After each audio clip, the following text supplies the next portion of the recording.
Selamat siang. Pada kesempatan saat ini, saya akan memaparkan tentang tugas individu yang saya dapatkan dari pelatihan dasar calon pegawai negeri sipil Kementerian Pendidikan dan Kebudayaan Riset Teknologi tahun 2024.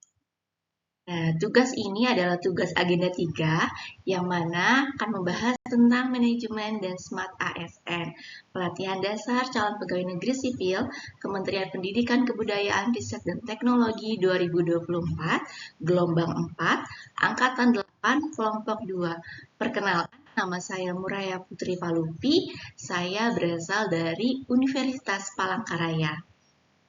Baik, selanjutnya pada agenda saat ini kita akan membahas tentang isu-isu yang ada pada unit kerja saya.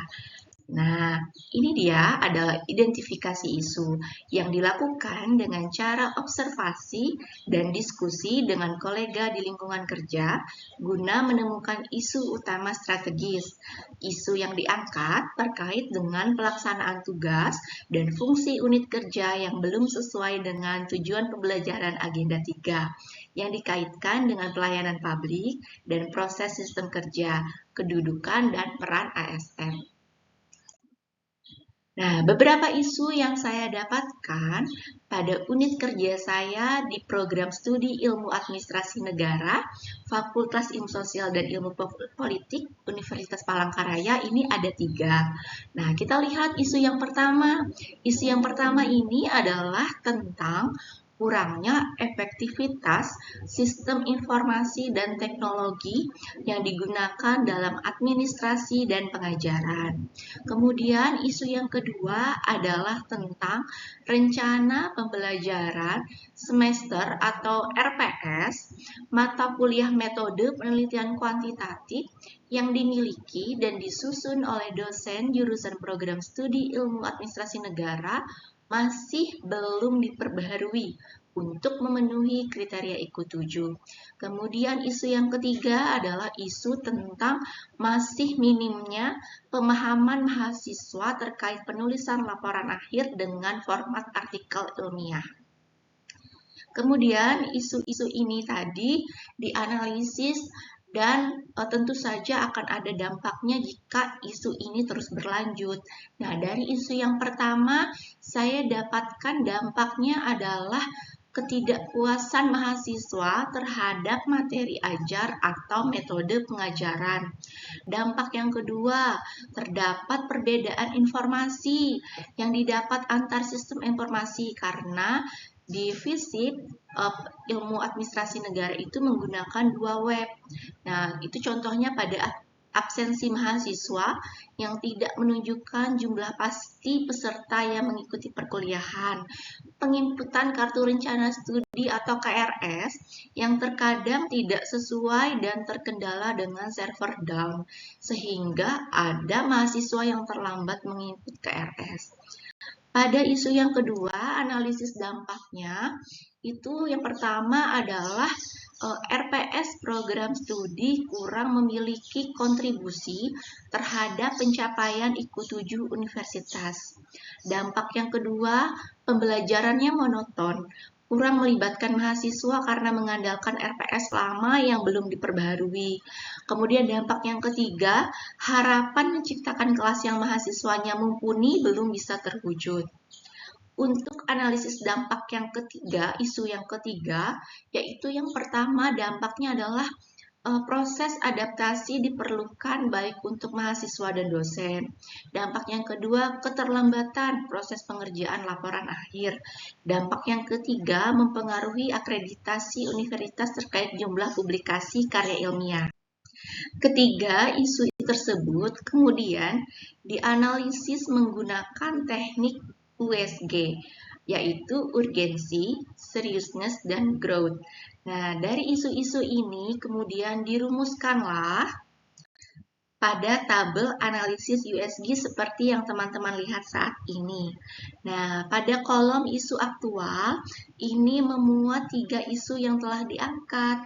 Nah, isu yang pertama tentang kurangnya efektivitas sistem informasi dan teknologi yang digunakan dalam administrasi dan pengajaran.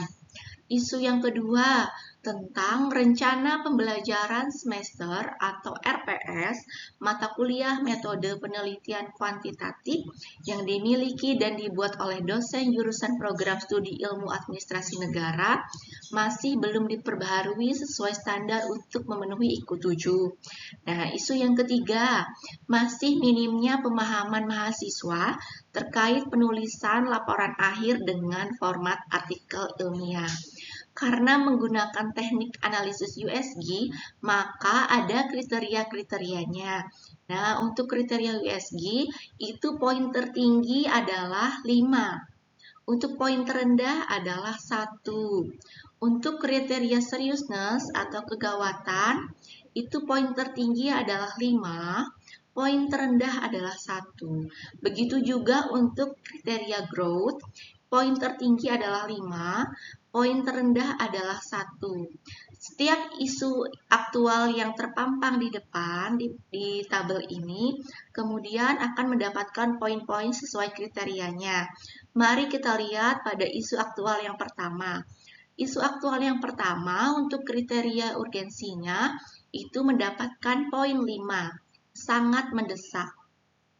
Kemudian untuk kriteria seriousness atau kegawatannya itu terlihat ya ada poin 4, gawat. Kemudian untuk kriteria growth atau pertumbuhan itu mendapatkan poin 3, cukup cepat. Sehingga ketika dijumlahkan mendapatkan skor 12 untuk isu yang pertama. Untuk isu yang kedua, untuk kriteria urgensinya mendapatkan poin 5. Untuk kriteria seriousness mendapatkan poin 5 juga. Untuk kriteria growth mendapatkan poin 5. Sehingga ketika dijumlahkan mendapatkan poin 15 untuk isu aktual yang kedua. Bagaimana dengan isu aktual yang ketiga? Mari kita lihat. Untuk kriteria urgensi itu mendapatkan poin 5, sangat mendesak. Kriteria seriousness mendapatkan poin 5, sangat gawat. Kriteria growth mendapatkan poin 3, cukup cepat. Ketika dijumlahkan mendapatkan poin 13. Seperti yang teman-teman lihat pada tabel, ketika pada kolom skor ini sudah tercantum nilai-nilainya dari kriteria, ditentukanlah prioritasnya. Nah, di sini terlihat ya prioritasnya yang mana yang menduduki prioritas pertama. Ternyata prioritas pertama itu diduduki oleh isu aktual yang nomor 2 karena skornya lebih tinggi dari isu aktual 2 lainnya. Pada isu aktual 2 ini membahas tentang RPS mata kuliah metode penelitian kuantitatif yang dimiliki dan dibuat oleh dosen jurusan program studi ilmu administrasi negara masih belum diperbaharui sesuai standar untuk memenuhi IKU 7. Untuk isu aktual yang posisi prioritas kedua itu adalah pada isu ketiga, sedangkan prioritas yang ketiga itu adalah isu aktual pada poin 1. Berdasarkan hasil analisis dengan teknik USG terhadap setiap isu yang telah dirumuskan, maka isu yang terpilih menjadi core isu dan penting untuk segera diselesaikan adalah rencana pembelajaran semester mata kuliah metode penelitian kuantitatif yang dimiliki dan dibuat oleh dosen jurusan program studi ilmu administrasi negara masih belum diperbaharui sesuai kriteria IKU 7. Dari sisi urgensi dinilai sangat penting untuk diselesaikan segera karena tujuannya untuk menunjang kemampuan dosen dalam memberikan kegiatan perkuliahan yang efektif dan inovatif. Menciptakan kelas yang mumpuni bisa melibatkan mahasiswa dan merangsang keterlibatan mereka dalam proses belajar di kelas. Maka dari itu harus segera dilakukan kegiatan-kegiatan yang nantinya akan berdampak kepada peningkatan skill. Berdasarkan isu tersebut, maka saya merekomendasikan solusinya. Yang pertama, yaitu peningkatan kompetensi dosen dalam penyusunan RPS melalui workshop-workshop dari tim penjamin mutu. Isu yang kedua Solusi yang kedua adalah perbaharuan RPS, mata kuliah metode penelitian kuantitatif, dikerjakan dalam tim agar dapat diselesaikan dengan baik dan rencana pembelajaran semester dapat memenuhi kriteria IQ7 atau kelas kolaboratif dan partisipatif. Demikian presentasi yang dapat saya sampaikan tentang tugas agenda 3, manajemen dan smart ASN. Terima kasih sudah menyimak dan berkenan untuk memperhatikan presentasi saya. Sampai bertemu kembali.